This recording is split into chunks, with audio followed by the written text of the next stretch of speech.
Yeah, time to sit and watch my favorite show starring my favorite guy, Ditto.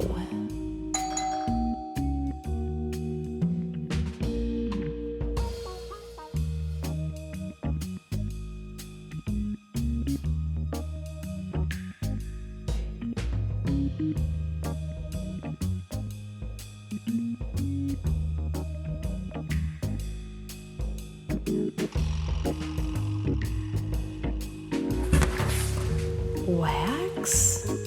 Sarah, I want you to make me out of wax. Ditto? Yes, I sent you the package, Sarah. I want you to make me out of wax. A wax Ditto army. Okay.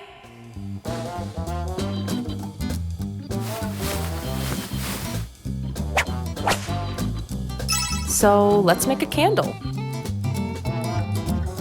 The items in this video that I will be using are a bag of paraffin wax, well, not the whole thing, but a regular pot for boiling water, a measuring cup for measuring the wax and for melting it down, a food thermometer, some measuring spoons, a regular plate to test the color of the wax, a wick, a mold for pouring the hot wax in, a heat gun, a regular spoon for stirring, some dye chips, and fragrance oil. I chose the scent bubblegum. The first thing I'm going to do is add water to my pot to boil. I never use an exact measurement, but it usually ends up reaching the 2/3 mark on my measuring cup. It's just enough coverage, but not too much. Once I have the pot on its heat source, I measure out my wax. My mold requires 1 full cup of melted wax, but I'm going to add a little extra for the doming process, and I'll go over what doming is later on. Once that water is boiling and my wax is measured out, I carefully place the measuring cup in the pot and wait for it to begin melting. I use my spoon to break up some of the clumps to help speed up the melting process. Keep in mind that as the wax melts, the amount diminishes. So you'll have to continually add more wax to keep that desired measurement. Then I place my thermometer in there to keep track of the temperature. It's good to keep track of how hot the wax is getting because depending on the type of wax you use, it will require getting to a certain temperature for best results with dyes and scents. Once I get it between 170 and 180 degrees Fahrenheit, I add my dye.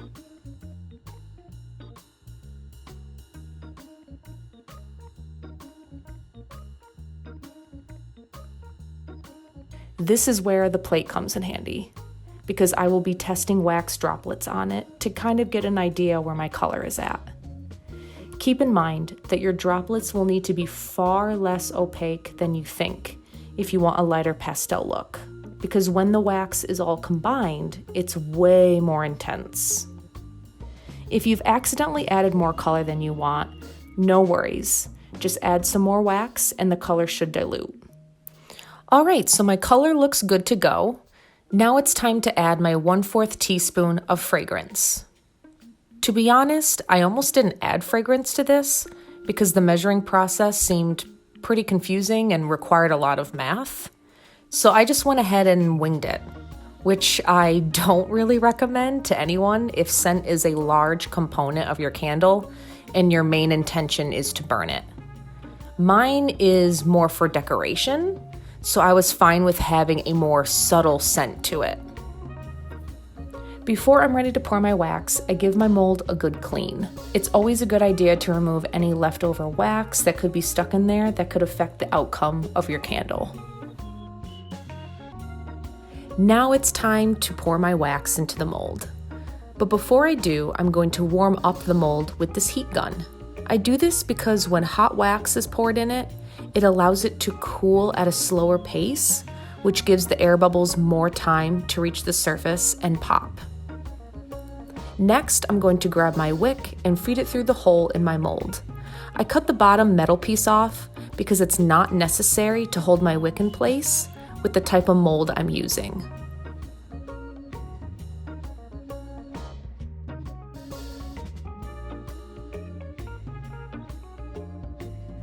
Pouring it slowly is also a great way to prevent any extra bubble creation.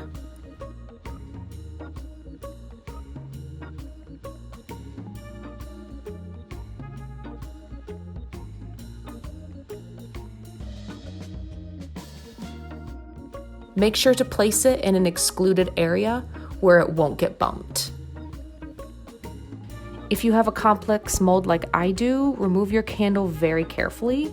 It helps to stretch and flex the mold for easier release. And there he is.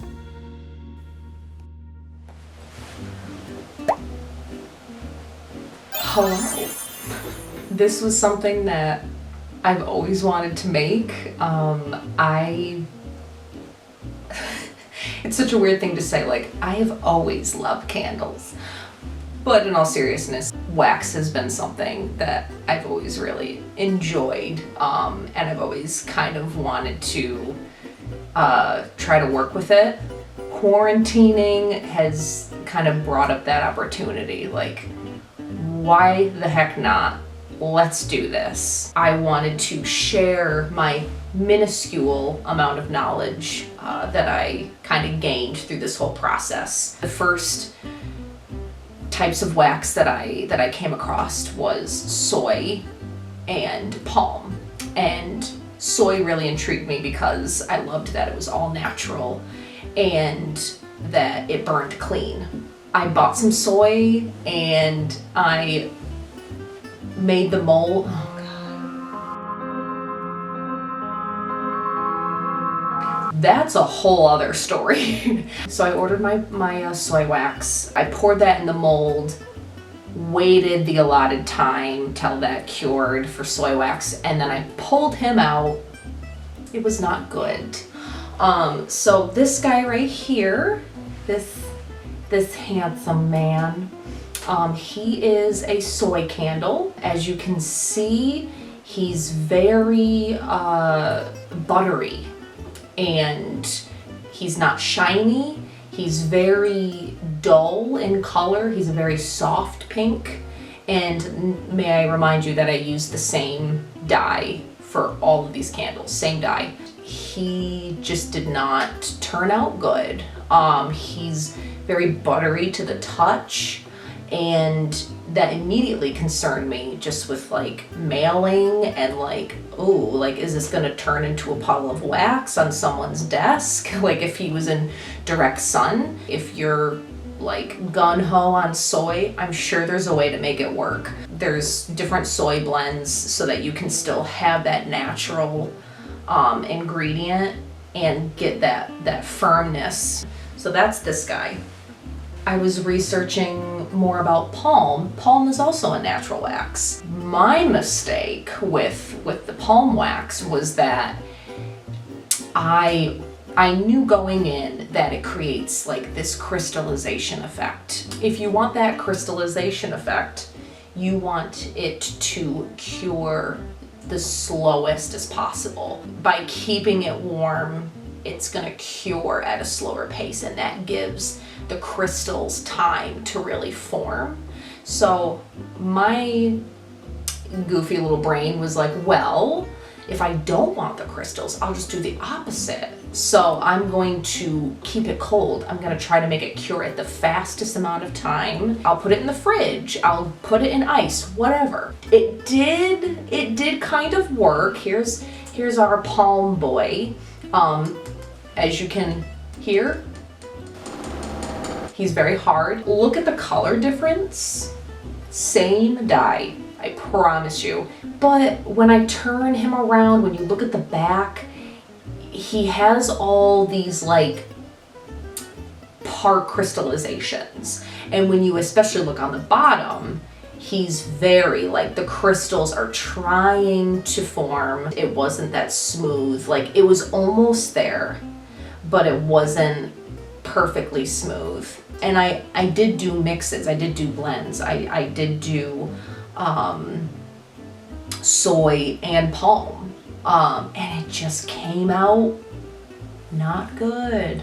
Paraffin wax is not natural and it doesn't burn clean, but it's very easy to work with. It's very easy to work with, and you get that nice and smooth texture like this guy. My camera just decided to turn off.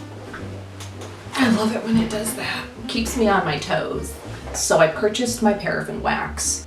I purchased like a couple of bags online, just kind of like as a starter, which I would recommend that you do. And I loved it. There were minimal issues. There was no problems with like the hardness and like the shine. This right here is my child. I love him. He turned out so good. The rest of you will never amount to anything. I'm just kidding. I love all my Dittos. There's a hair on you. This is what perfection looks like. He has like a nice smoothness to him, but he's not buttery. He's not slippery. I'm not worried that he's gonna like leave a grime. Like, how much grass is there that you need to cut?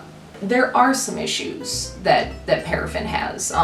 It's definitely not perfect, and it is still a wax that you have to get used to. The first thing is bubbles. So bubbles, air bubbles are a big thing. And this guy right here is probably I kept him because he's such a great example. He looks like,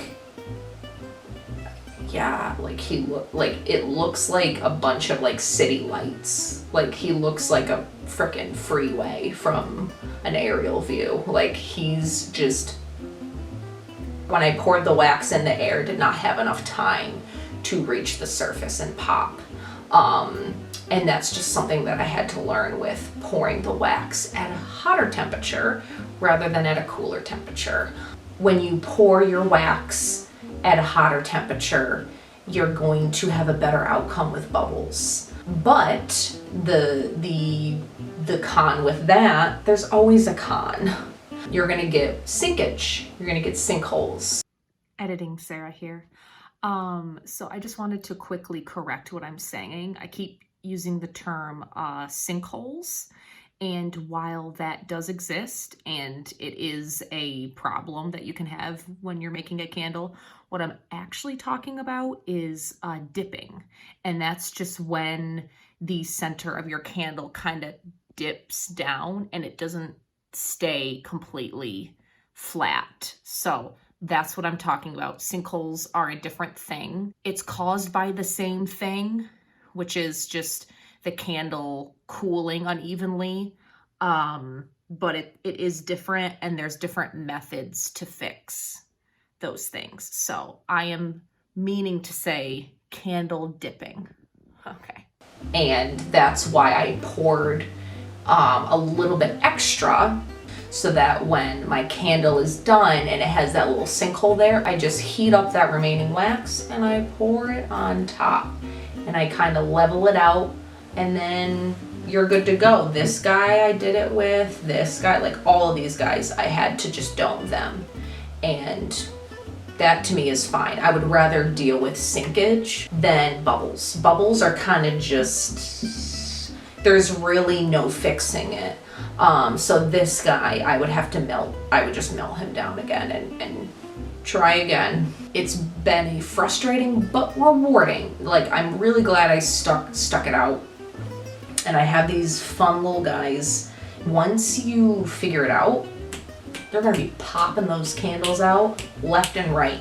It's very easy once you figure out kind of that rhythm. But if you're making a sculpture candle, I would go paraffin. That's what I would recommend. And maybe when I become a more experienced candle maker, is there another word for a candle maker? But yeah, that's my little tutorial on how to make candles or just candles for beginners. I will link some info below that I found helpful. My camera died again. But I love how like people always start these new crafts and it's like, I had no problems with it, and you might not. It might just be me. So don't let my failures scare you with molds or with candles or whatever. Like, do it. Get your ass in that wax. And if you make an ugly candle that's like slimy and gloopy, like whatever, who cares? Just burn it and then it's gone and then you don't have to look at it. Feel free to leave your questions in the comment section if you have any. Thanks for watching. Catch you next time.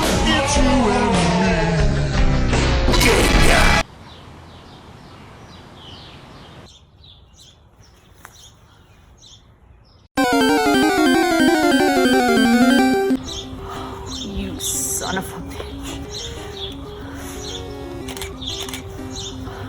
Yeah, give it to me. Work it.